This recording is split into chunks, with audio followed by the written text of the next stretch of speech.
Friend blames me for consequences of coming out, despite my warnings. Okay, so I, 23F, have a friend, Sam's, same age, who is a female-to-male transgender individual. However, I am one for very few people who know this, and he generally still presents as female. This is because his family, mom, dad, grandfather, are all quite frankly horrible homophobics. Seriously, I've been to their house 3 times since Sam and I met in middle school, and each time one of them has launched into some sort of hateful rant completely unprompted. Now, here is where it gets complicated. Horrible as he might be, Sam's grandfather is very wealthy, and Sam is set to inherit $2.50 mil when he dies, which will probably be soon due to the man's rather serious health conditions. Sam has seen the will and knows this for a fact, but he also knows he'll be disowned if he came out as transgender to his family. Because of this, Sam has stayed in the closet and continues to present a female. Thought he took to cutting his hair shorter and dressing more androgynously in college, for then sake of staying in good standing with his grandfather. Sam has always been very open about his plan to fully come out and deal with the consequences after he had the money. But today, at 5:30 in the morning, Sam called and woke me up to tell me that he was considering coming out to his family soon, and that he thought it was dishonest to continue with the lie for of money, but asked my advice. I was shocked, but honestly told him I thought it was a bad idea. I explained that the $2.50 mil would allow Sam to finally live his dream life, pay off student debts, get a sex change surgery, maybe get a house, etc. Then I pointed out that Sam would almost certainly be thrown out of the house for doing so. He still lives with his parents for some complicated reasons, and he wouldn't be able to stay with me if that happened. Because on top of living in a 1-bedroom apartment, I babysit my 6-year-old immunocompromised younger brother twice a week, and I cannot risk cross-contamination from Sam, who is an essential worker. I also wasn't shy about making my opinion that his family wasn't worthy of honesty extremely clear. Anyway, after I was done explaining all of this, Sam just burst into tears, and before hanging up, I was confused, but it was also only 5:45, so I just rolled over and went back to bed. Later in the morning, I woke up to a bunch of text messages from Sam saying that I was a bad friend, a horrible person, and claiming I'm homophobic, transphobic. Now, I could not give a damn about a person's sexual orientation or gender identity if you paid me. I am simply a deeply pragmatic person, and Sam knows this, so it really hurt to read these text messages. I didn't respond at first and decided to talk this over with my mother, who is aware of Sam's situation. Update 1. Okay, so I want to thank everyone on my original post for their different perspectives and that everyone was able to calm and respectful.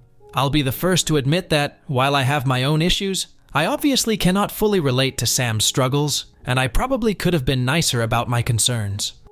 In my own defense, he did wake me up at 5:30, so I was pretty dazed and grouchy. I also wanted to elaborate on the money situation, and why Sam and I probably view that $2.50 mil very differently. Sam and I come from very different financial backgrounds. I came from a poor, blended household of 6 children, and was the second eldest child.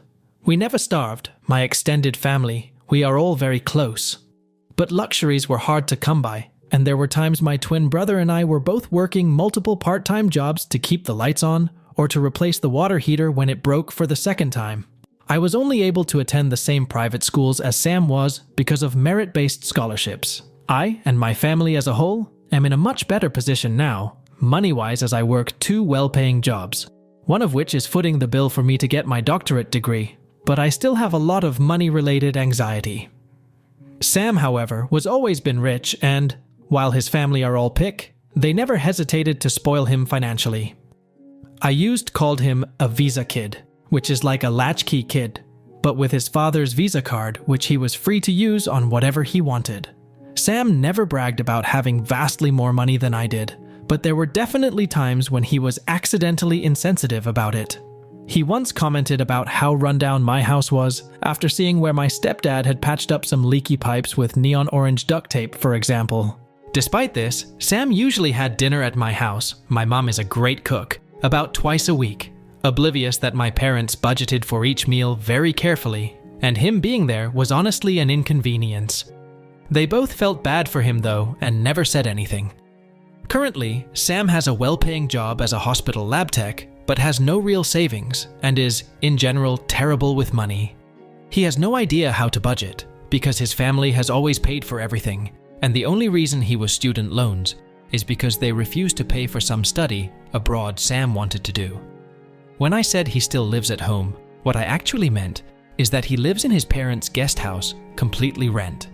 They even buy his groceries for him, so the money he makes from his job is basically spent on video games, clothes, collectibles, etc. My point is that Sam could definitely afford to live on his own, be financially independent if he wanted to, but I'm genuinely concerned how he'd take the downgrading it would require. Anyway, on to the update. I went home today for our standard Sunday meal and talked things over with my mom. She says that it sounds like Sam had already decided to come out and was looking for support, validation, instead of advice, but didn't want to outright ask for it. Mom also says that while she agrees with me, she thinks I could have gentler and that I should apologize for the sake of the friendship. I, however, was conflicted. I don't believe in false apologizes because they are demeaning to everyone involved. I also don't like that Sam, when fishing for validation and support, instead of just asking for it because I think that is manipulative. As I've said before, I am a very pragmatic individual and think it would be foolish that give up so much money when you were so close to getting it. Still, I also know it has been for Sam to keep such a big part of himself a secret for so long. So I thought about all the comments left on my original post and what Mom said, and eventually decided to send Sam an email saying, I stand by what I said early and think the advice I gave was solid even if it wasn't what he wanted to hear.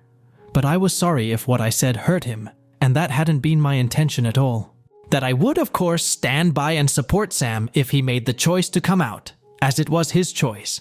But I also thought he should make sure he was both physically, emotionally, and financially stable before doing so. I sent him the information for the mental health clinic I go to, which is offering 3 free Skype sessions with a counselor to help people cope with quarantine, and suggested Sam talk things over with one. I also suggested he get his important personal documents together, SSC, birth certificate, passport, etc. together, and put them in a secret safe place, even offered to hold on to the... Finally, I said he should make sure he has somewhere to live before coming out. I found a couple of cheap, like $500/month, places on Craigslist for rent, and put the links in.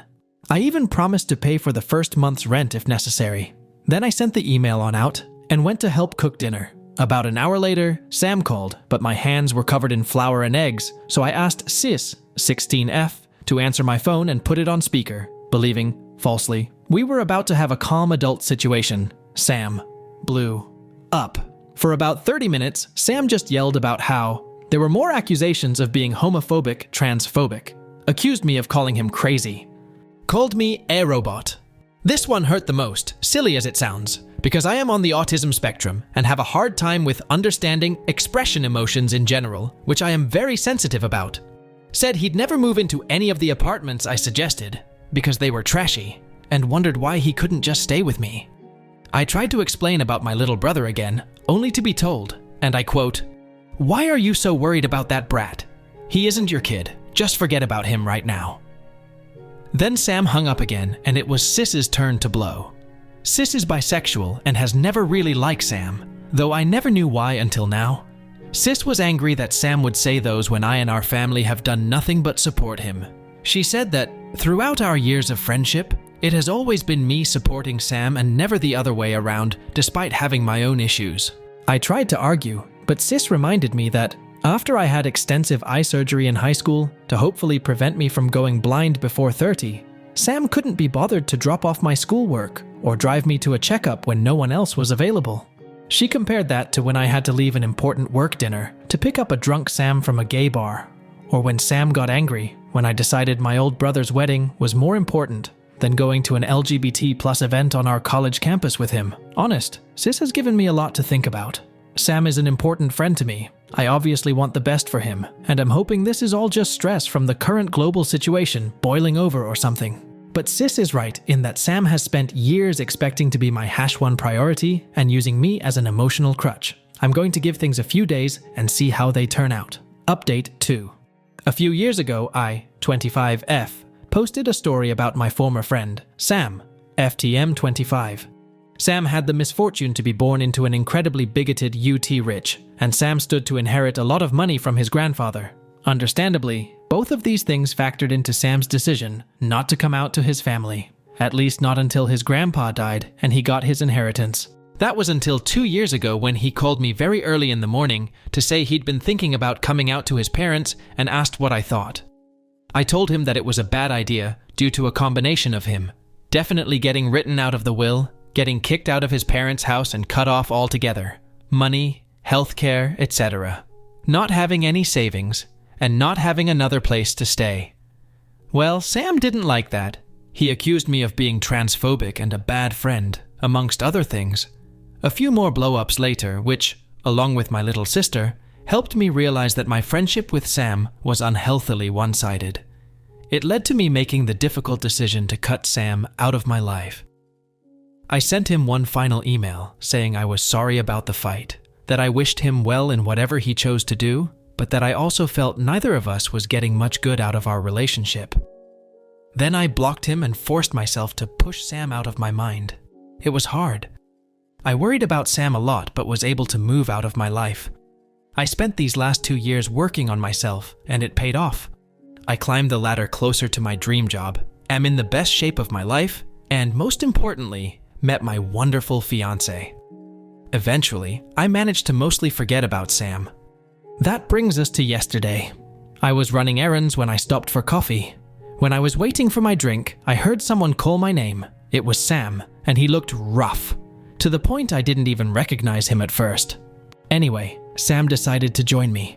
I awkwardly asked him how he'd been, and Sam launched into this long rant about how hard his life became after he came out to his parents.